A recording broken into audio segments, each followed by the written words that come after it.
Hey everybody, and welcome to this episode of Pizza Plus Coffee Equals Code.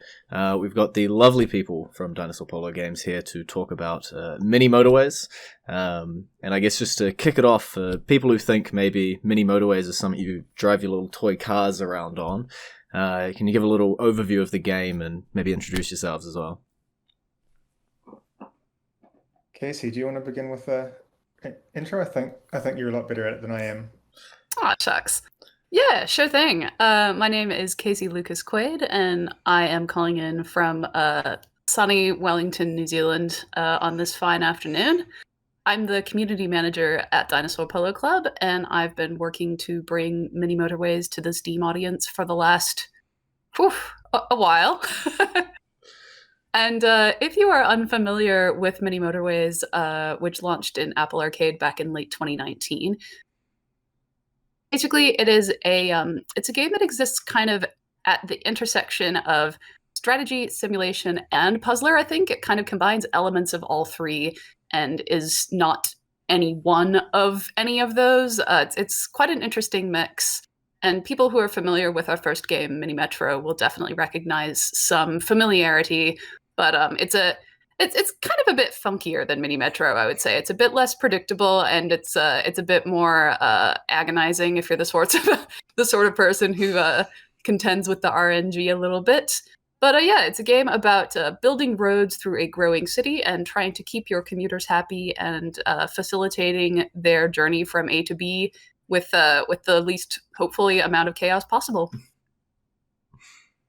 Cool. That's great description there. I always just say it's like SimCity, but you just build the roads. So I think Casey's description was a lot more on point. And I'm Robert, and I'm the co-founder of Dinosaur Polo Club and a game designer on Mini Motorways.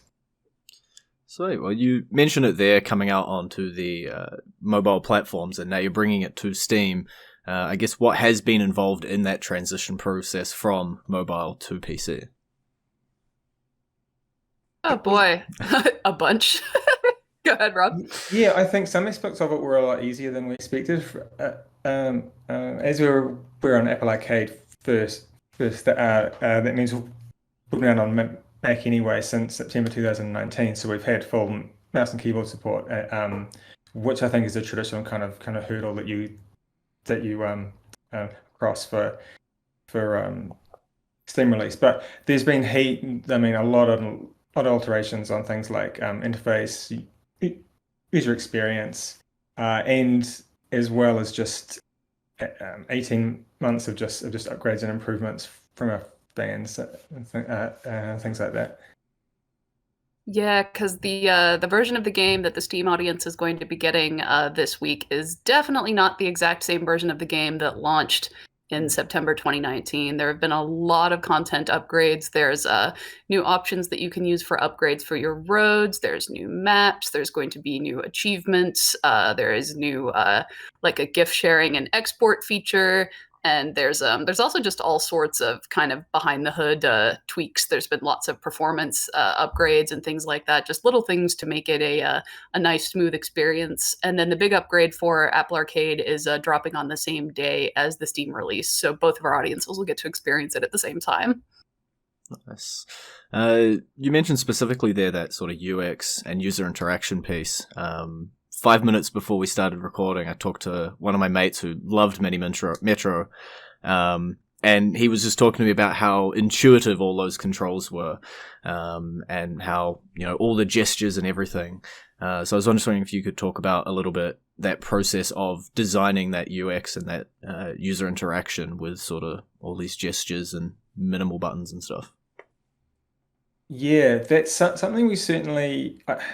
I think we make games that look really simple, but are actually a lot harder to make than you think. We do spend a lot of time on those sort of interactions, and just to make sure that we only show the player what they need to know at the time, and but we also don't frustrate them by withholding anything. And we do a, a great deal of testing to just kind of make sure that what our expectations are that people will have about the game are the ones that we think they should have. So and we're just always adding editing and removing things if they don't really have the right behavioral expectations, I suppose. Yeah.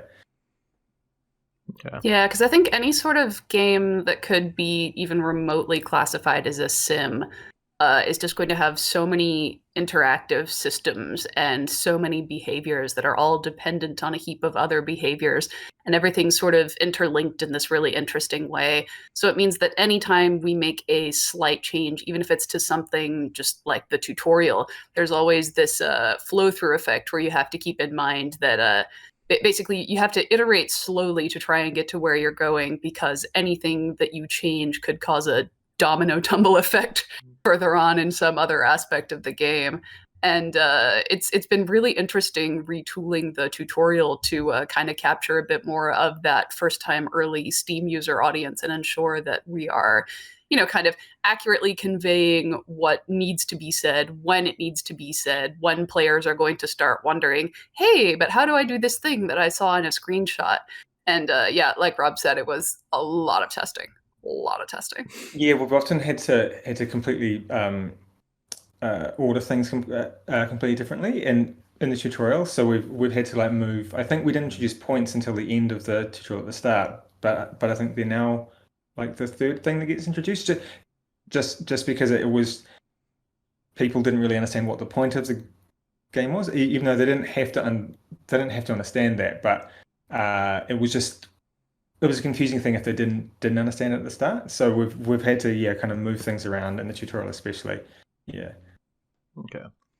And maybe for a player who's a staunch PC player, so they've played Mini Metro, but they haven't played Motorways just yet, how different, or what are the main differences with Motorways versus Metro? Oh, good question. Yeah, I mean, in a nutshell, you could just say we've just exchanged trains for cars. That's a pretty that's kind of it as a very basic point. But that does alter the game a lot, though, of course, because the way that you build your network, everything shares the same roads, of course, now. So you don't have like red roads and blue roads and yellow roads. Obviously, you just have roads that everyone can use. So you have to think a lot about sharing but about how your cars share the roads, and that introduces congestion, which we don't have in Mini Metro, and that I think it sounds like it's a small shift, but it's completely alters the game. I think ultimately it means it's a game less about frequency and more about congestion and network reuse. Yeah. Yeah, and it means that when you are introducing every single movable agent on the game interacting on the same network of lines rather than the line system that Mini Metro uses, it means that in theory, every single pathfinding behavior is just a little bit less predictable. And there's also a lot more adjustment to kind of real-time strategizing. So you can move and delete and change things around in Mini Metro. It's just that sometimes the line system in Mini Metro means that the game might not respond immediately to the changes that you make, depending on how far down the line the changes you've created are. Whereas in Mini Motorways, you can delete things and see a response in the game pretty quickly, which allows for a lot more real-time control of what's going on. And that also means that you can make your city worse really quickly. Yeah, but I think having said all of that, we did kind of seek from the outset to make a different game that still felt the same. So and it does have the same kind of vibe, the same kind of easy end, but kind of stressful, hectic end that the first game had. So it is still a very similar feeling game, even though it does have a different underlying experience, I think. And then from that same friend, he loved the sort of aesthetics of Mini Metro, drawing from those iconic Metro maps. So he was curious, I guess, about the process for the new game. Was there anything similar that you drew inspiration from for the look and feel? Yeah, we tried to have a look at say uh, Google Maps and Apple Maps and that kind of thing to kind of pull from the aesthetic that I think everyone kind of is now familiar with. We did also want to make them a little bit more vibrant though and colorful, which we kind of took from those uh, um, holiday tourist maps Right. that should sometimes get that are just a bit more sort of characterful, I think. Yeah, yeah. Yeah, the map of all the different areas of a theme park is kind of a really good example, I think.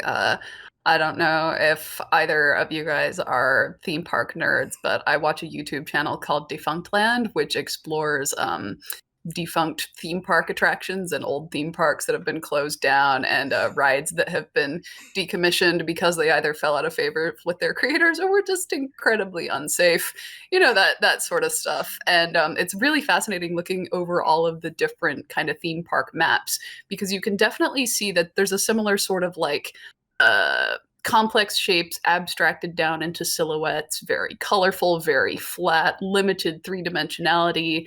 And I think that's something that Blake definitely mentioned was a source of visual inspiration as well.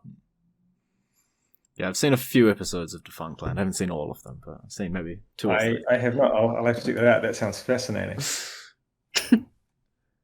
And then I guess you made Mini Metro, and then how quickly did you start thinking about the next one? Did the wheels start turning straight away, or did you sit back and wait a little while?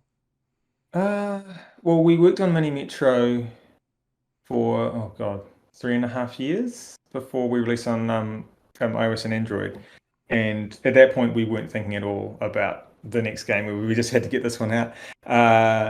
It was within a few months, I think, we started to think about, okay, what are we going to do next? I mean, but we still had a lot to do anyway. We were doing updates and things like that for months afterwards. So we didn't kind of jump straight on, but we were thinking about it. We did a game jam in the studio when there were 6 of us at that point, I think, about like what the next game was going to be, and we were looking at a lot of different things. It was what our sort of inspiration was trying to find like real world things, kind of just real world, like not necessarily maps, but just systems, I guess, that people understood that we could turn into a game that you could sort of tinker with and watch. So we were having a look at ski maps, like ski trail maps, museum maps, architectural drawings, things like that. So we spent about 3 months trying to just find something interesting about any of those. Airports, I think we're also looking at. And then there was a game called Freeways, which we kind of got some inspiration from there from for the next game. And then we just began I think 8 months exploration of what a car-based version of the game would be, and that was there were a lot of different prototypes that we did there. Yeah, I think in Tana, our programmer and designer, he did a talk at GCAP, and I'm pretty sure he mentioned that there were either 20 or 21 prototypes in the end, which is yep. It was took a lot. I think it was 3 people on the team were just spending most of a year just on them. Yeah, but It's that constant iteration, I guess, to slowly build up to the final concept. yeah. We just sort of test things out and then see how they worked, and then have a hypothesis about, okay, well, how about if we did this, or how about if we did that, and then we'd sort of iterate on them, or just completely begin again, and then just kind of take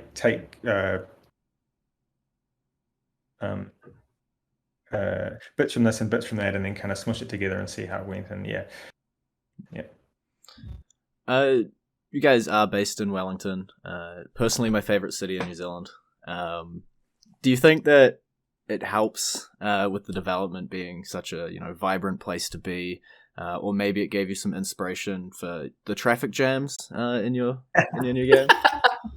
Most people actually walk to work, I think, here. But yeah, I do think Wellington, it is a very vibrant creative community. There are most of the game dev studios in town. We are only like 4 or 5 uh, blocks away from most. We've got the film ministry here as well, so that we do have quite a broad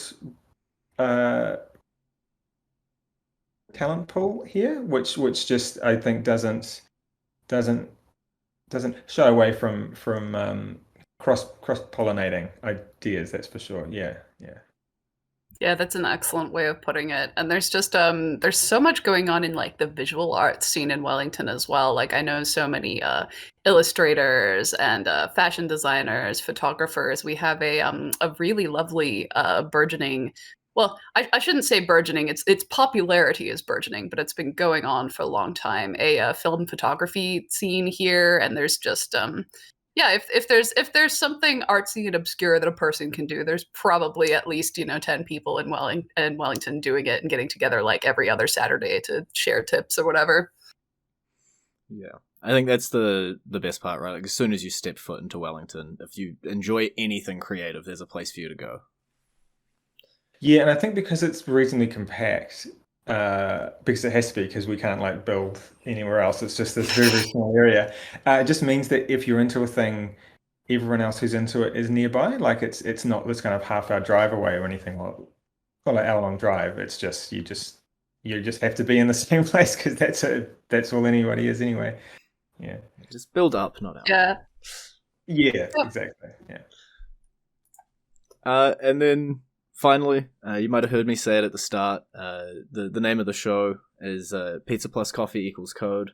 My 9 to 5 job, I'm a software developer. So pizza and coffee is what keeps me going late at nights when I need to finish coding. What keeps you guys going late at night? Maybe you got a little bit of a crunch going on, you need to get it done. What's that fuel? Oof. Funny thing is, we've got a studio of about 20 people now, and coffee. I think there were 5 people in the office that actually drink coffee. Yeah, when I started, I was the first person to ever like get hired who was like, "Hey, do we have a coffee maker anywhere?" And everyone was like, yeah, we can buy one, I guess." And everyone just kind of was a little bit baffled, looking at me like I had just, spoken to them in a foreign language. So I definitely think we're more of a tea drinking studio than a coffee drinking studio. But one reason that we're not super into the caffeine, I think, is because despite the fact that we're launching in 3 days, like we haven't actually needed to crunch on this release like at all. We've had a couple of things that needed to be done on a weekend because of the time of a thing happening, or like PAX this weekend has of course needed to happen when PAX happens. But yeah, we haven't been needing to pull that many late nights, so I haven't even been partaking of my usual amount of caffeine. I've been drinking licorice herbal tea just because it tastes nice. Yeah, this definitely has been the calmest release I've ever been involved in. I think everyone's a bit just like, wait, what, have we forgotten something here? Like, why aren't we sort of having to work constantly? But yeah, it's been really good. So yeah, I guess mine would probably be, just to complete the like hipster Wellingtonian thing, would be kombucha. That's kind of my beverage of choice. Yeah.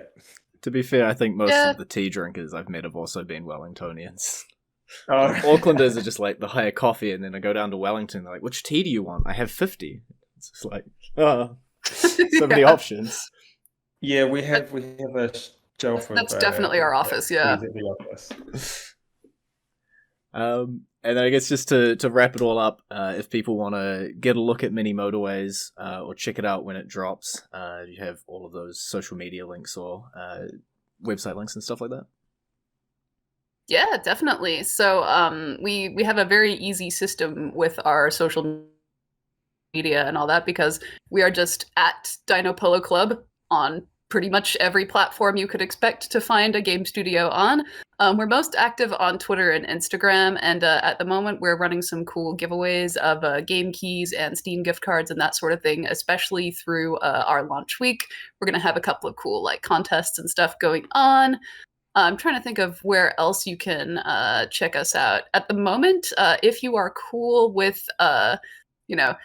just if you're cool with me advertising other people's podcasts Yeah, go ahead. and YouTube channels and things, I just wanted to say for people who are brand new to Mini Motorways, if you want a good idea of some kind of beginner strategy tips, Catherine of Sky has done an amazing intro video on YouTube, which kind of brings you through like sort of the first kind of your first couple of experiences with like the earlier levels of the game, and she just she gets into a nice amount of depth into like how the different road systems work, how the different upgrades work, how they're beneficial, how you can use them to ruin things if you're more that kind of player. And yeah, I would definitely recommend checking that out as soon as you feel like you want to level up your game. Nice. Well, thank you for taking time to chat to us at 5 p.m. Hopefully it isn't too late on a Sunday as well. All good. Happy to. Thank you. Yeah, it's been an absolute pleasure.